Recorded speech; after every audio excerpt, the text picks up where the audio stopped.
সরাসরি পলাশের কাছে চলে যাবো। পলাশ রয়েছেন আমাদের সঙ্গে। পলাশ, তুমি এই মুহূর্তে যেখানে রয়েছো সেখান থেকে কি ছবি ধরা পড়ছে?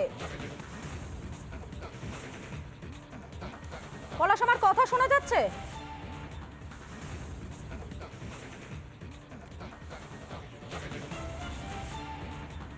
আমার কথা শোনা যাচ্ছে পলাশ? হ্যালো, আমার কথা শুনতে পাচ্ছ? আমি স্টুডিওতে মধুকল্পিতা রয়েছি। এই মুহূর্তে তুমি যেখানে রয়েছো দেখো আজকে সেখান থেকে কি ছবি ধরা গণতন্ত্রের পড়ছে? যে নির্বাচন, একদমই দেখো মাত্র একটা ঘন্টা পার হতে না হতেই অশান্তি শুরু নদিয়ার কৃষ্ণনগর লোকসভা কেন্দ্রে। তার কারণ সকাল থেকে দেখাচ্ছি আমরা যেটা, যে কালীগঞ্জ থানা এলাকায় সেখানে কিন্তু আর বেগে যে পঞ্চায়েত, সেখানে সিপিএম যারা কর্মী সংগঠক তারা তাদের যে প্রতিনিধি বসার যে মঞ্চ, সেখানে বসতে গেলে তাদেরকে বাধ্য করে সিপিএম কর্মীরা আহত হয়। যেটা জানতে পারা যাচ্ছে যে এখানে কিন্তু যেটা সম্পূর্ণ শাসক দলের বিরুদ্ধেই অভিযোগটা হচ্ছে। শাসক দলের কর্মীরা সিপিএমের কোনো রকম টেন্ট খুলতে দেবে না এবং যার ফলে এলাকা কিন্তু একটা উত্তপ্ত পরিবেশ তৈরি হয়। মাথা ফাটে সিপিএম কর্মীর, মাথা ফাটে, রক্ত বের হয়, তাদেরকে হসপিটালে নিয়ে যাওয়া হয় এবং এই ঘটনায় কিন্তু স্থানীয়দের মধ্যে ভীষণ চাঞ্চল্যের পরিবেশ তৈরি হয়, যার ফলে গোটা এলাকা শুনশান হয়ে যায়। অর্থাৎ যারা নির্বিঘ্নে ভোট দিতে আসার কথা তারা কিন্তু নির্বিঘ্নে ভোট দিতে পারছে না। এই ধরনের অশান্তির জন্য দীর্ঘক্ষণ কিন্তু ওই এলাকায় একটা অগ্নিগর্ভ পরিস্থিতি তৈরি হয়। তৃণমূল আর এই ব্যাপারে একটা হিন্ট দিয়ে রাখি যে গণতন্ত্রের যে আজকে যে একটা প্রয়োগের দিন, সেখানে এই ধরনের অশান্তিতে যথেষ্টই অস্বস্তিতে সিপিএম এবং তৃণমূল। কারণ সিপিএম কর্মীদেরকে মারধর করা হচ্ছে বলেই কিন্তু অভিযোগটা করা হচ্ছে। মধুকল্পিতা, একেবারেই সকাল থেকে কিন্তু কৃষ্ণনগরের বিভিন্ন জায়গা থেকে একের পর এক অভিযোগ উঠে আসছে এবং বেলা যত গড়ায় তত কোন দিকে ছবিটা যায় সেদিকে আমাদের প্রত্যেকেরই নজর রয়েছে। এবং কৃষ্ণনগরে ভোট গ্রহণ পর্ব শুরু হতে না হতে বিক্ষিপ্ত অশান্তির একটা অভিযোগ উঠে আসছে এই কৃষ্ণনগরে। মহুয়া মৈত্র, তার প্রতিপক্ষ রাজমাতা অমৃতা রায়, সেক্ষেত্রে দাঁড়িয়ে ঠিক কোন দিকে ছবিটা যায় বেলা গড়াতে না গড়াতে সেদিকে আমাদের প্রত্যেকের নজর রয়েছে। তবে আজ নির্বাচনের শুরুর থেকে, অর্থাৎ একেবারে ভোরবেলা থেকে কিন্তু রাজ্যের বিভিন্ন প্রান্ত থেকে অশান্তির খবর উঠে আসছে। কৃষ্ণনগরে সেখানেও কিন্তু অশান্তির খবর উঠে আসছে। পিউ, একেবারে ঠিক তাই, একাধিক জায়গায় অশান্তির খবর তো পাওয়া যাচ্ছে এবং তার মাঝখানে আবার ভোটে লম্বা লাইনও দেখতে পাচ্ছি, যেখানে সকাল সকালে উৎসবে সামিল হওয়ার জন্য মানুষরা কিন্তু রয়েছেন এই সমস্ত কেন্দ্রগুলি থেকে।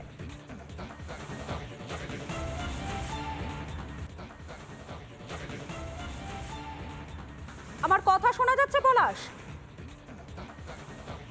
হ্যালো, আমার কথা শুনতে পাচ্ছ? আমি স্টুডিওতে মধুকল্পিতা রয়েছি। এই মুহূর্তে তুমি যেখানে রয়েছো দেখো আজকে সেখান থেকে কি ছবি গণতন্ত্রের ধরা পড়ছে? যে নির্বাচন, একদমই দেখো মাত্র একটা ঘন্টা পার হতে না হতেই অশান্তি শুরু নদিয়ার কৃষ্ণনগর লোকসভা কেন্দ্রে। তার কারণ সকাল থেকে দেখাচ্ছি আমরা যেটা, যে কালীগঞ্জ থানা এলাকায় সেখানে কিন্তু আর বেগে যে পঞ্চায়েত, সেখানে সিপিএম যারা কর্মী সংগঠক তারা তাদের যে প্রতিনিধি বসার যে মঞ্চ, সেখানে বসতে গেলে তাদেরকে বাধ্য করে সিপিএম কর্মীরা আহত হয়। যেটা জানতে পারা যাচ্ছে যে এখানে কিন্তু যেটা সম্পূর্ণ শাসক দলের বিরুদ্ধেই অভিযোগটা হচ্ছে। শাসক দলের কর্মীরা সিপিএমের কোনো রকম টেন্ট খুলতে দেবে না এবং যার ফলে এলাকা কিন্তু একটা উত্তপ্ত পরিবেশ তৈরি হয়। মাথা ফাটে সিপিএম কর্মীর, মাথা ফাটে, রক্ত বের হয়, তাদেরকে হসপিটালে নিয়ে যাওয়া হয় এবং এই ঘটনায় কিন্তু স্থানীয়দের মধ্যে ভীষণ চাঞ্চল্যের পরিবেশ তৈরি হয়, যার ফলে গোটা এলাকা শুনশান হয়ে যায়। অর্থাৎ যারা নির্বিঘ্নে ভোট দিতে আসার কথা তারা কিন্তু নির্বিঘ্নে ভোট দিতে পারছে না। এই ধরনের অশান্তির জন্য দীর্ঘক্ষণ কিন্তু ওই এলাকায় একটা অগ্নিগর্ভ পরিস্থিতি তৈরি হয়। তৃণমূল আর এই ব্যাপারে একটা হিন্ট দিয়ে রাখি যে গণতন্ত্রের যে আজকে যে একটা প্রয়োগের দিন, সেখানে এই ধরনের অশান্তিতে যথেষ্টই অস্বস্তিতে সিপিএম এবং তৃণমূল। কারণ সিপিএম কর্মীদেরকে মারধর করা হচ্ছে বলেই কিন্তু অভিযোগটা করা হচ্ছে। মধুকল্পিতা, একেবারেই সকাল থেকে কিন্তু কৃষ্ণনগরে বিভিন্ন জায়গা থেকে একের পর এক অভিযোগ উঠে আসছে এবং বেলা যত গড়ায় তত কোন দিকে ছবিটা যায় সেদিকে আমাদের প্রত্যেকেরই নজর রয়েছে এবং কৃষ্ণনগরে ভোট গ্রহণ পর্ব শুরু হতে না হতে বিক্ষিপ্ত অশান্তির একটা অভিযোগ উঠে আসছে এই কৃষ্ণনগরে। মহুয়া মৈত্র তার প্রতিপক্ষ রাজমাতা অমৃতা রায়, সেক্ষেত্রে দাঁড়িয়ে ঠিক কোন দিকে ছবিটা যায় বেলা গড়াতে না গড়াতে সেদিকে আমাদের প্রত্যেকের নজর রয়েছে। তবে আজ নির্বাচনের শুরুর থেকে অর্থাৎ একেবারে ভোরবেলা থেকে কিন্তু রাজ্যের বিভিন্ন প্রান্ত থেকে অশান্তির খবর উঠে আসছে। কৃষ্ণনগরে সেখানেও কিন্তু অশান্তির খবর উঠে আসছে। পিউ, একেবারে ঠিক তাই, একাধিক জায়গায় অশান্তির খবর তো পাওয়া যাচ্ছে এবং তার মাঝখানে আবার ভোটে লম্বা লাইনও দেখতে পাচ্ছি, যেখানে সকাল সকালে উৎসবে সামিল হওয়ার জন্য মানুষরা কিন্তু রয়েছেন এই সমস্ত কেন্দ্রগুলি থেকে।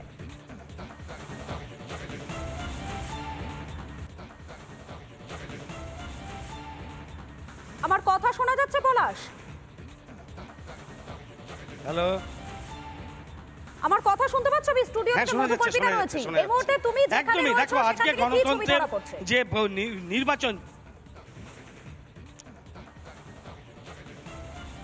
একদমই দেখো মাত্র একটা ঘন্টা পার হতে না হতেই অশান্তি শুরু নদিয়ার কৃষ্ণনগর লোকসভা কেন্দ্রে। তার কারণ সকাল থেকে দেখাচ্ছি আমরা যেটা যে কালীগঞ্জ থানা এলাকায় সেখানে কিন্তু আর বেঘে যে পঞ্চায়েত, সেখানে সিপিএম যারা কর্মী সংগঠক তারা তাদের যে প্রতিনিধি বসার যে মঞ্চ সেখানে বসতে গেলে তাদেরকে বাধ্য করে সিপিএম কর্মীরা আহত হয়। যেটা জানতে পারা যাচ্ছে যে এখানে কিন্তু যেটা সম্পূর্ণ শাসক দলের বিরুদ্ধেই অভিযোগটা হচ্ছে। শাসক দলের কর্মীরা সিপিএমের কোনো রকম টেন্ট খুলতে দেবে না এবং যার ফলে এলাকা কিন্তু একটা উত্তপ্ত পরিবেশ তৈরি হয়। মাথা ফাটে সিপিএম কর্মীর, মাথা ফাটে, রক্ত বের হয়, তাদেরকে হসপিটালে নিয়ে যাওয়া হয় এবং এই ঘটনায় কিন্তু স্থানীয়দের মধ্যে ভীষণ চাঞ্চল্যের পরিবেশ তৈরি হয়, যার ফলে গোটা এলাকা শুনশান হয়ে যায়। অর্থাৎ যারা নির্বিঘ্নে ভোট দিতে আসার কথা তারা কিন্তু নির্বিঘ্নে ভোট দিতে পারছে না। এই ধরনের অশান্তির জন্য দীর্ঘক্ষণ কিন্তু ওই এলাকায় একটা অগ্নিগর্ভ পরিস্থিতি তৈরি হয়। তৃণমূল আর এই ব্যাপারে একটা হিন্ট দিয়ে রাখি যে গণতন্ত্রের যে আজকে যে একটা প্রয়োগের দিন, সেখানে এই ধরনের অশান্তিতে যথেষ্টই অস্বস্তিতে সিপিএম এবং তৃণমূল, কারণ সিপিএম কর্মীদেরকে মারধর করা হচ্ছে বলেই কিন্তু অভিযোগটা করা হচ্ছে। মধুকল্পিতা, একেবারেই সকাল থেকে কিন্তু কৃষ্ণনগরে বিভিন্ন জায়গা থেকে একের পর এক অভিযোগ উঠে আসছে এবং বেলা যত গড়ায় তত কোন দিকে ছবিটা যায় সেদিকে আমাদের প্রত্যেকেরই নজর রয়েছে এবং কৃষ্ণনগরে ভোট গ্রহণ পর্ব শুরু হতে না হতে বিক্ষিপ্ত অশান্তির একটা অভিযোগ উঠে আসছে এই কৃষ্ণনগরে। মহুয়া মৈত্র তার প্রতিপক্ষ রাজমাতা অমৃতা রায়, সেক্ষেত্রে দাঁড়িয়ে ঠিক কোন দিকে ছবিটা যায় বেলা গড়াতে না গড়াতে সেদিকে আমাদের প্রত্যেকের নজর রয়েছে। তবে আজ নির্বাচনের শুরুর থেকে অর্থাৎ একেবারে ভোরবেলা থেকে কিন্তু রাজ্যের বিভিন্ন প্রান্ত থেকে অশান্তির খবর উঠে আসছে। কৃষ্ণনগরে সেখানেও কিন্তু অশান্তির খবর উঠে আসছে। পিউ, একেবারে ঠিক তাই, একাধিক জায়গায় অশান্তির খবর তো পাওয়া যাচ্ছে এবং তার মাঝখানে আবার ভোটে লম্বা লাইনও দেখতে পাচ্ছি, যেখানে সকাল সকালে উৎসবে সামিল হওয়ার জন্য মানুষরা কিন্তু রয়েছেন এই সমস্ত কেন্দ্রগুলি থেকে।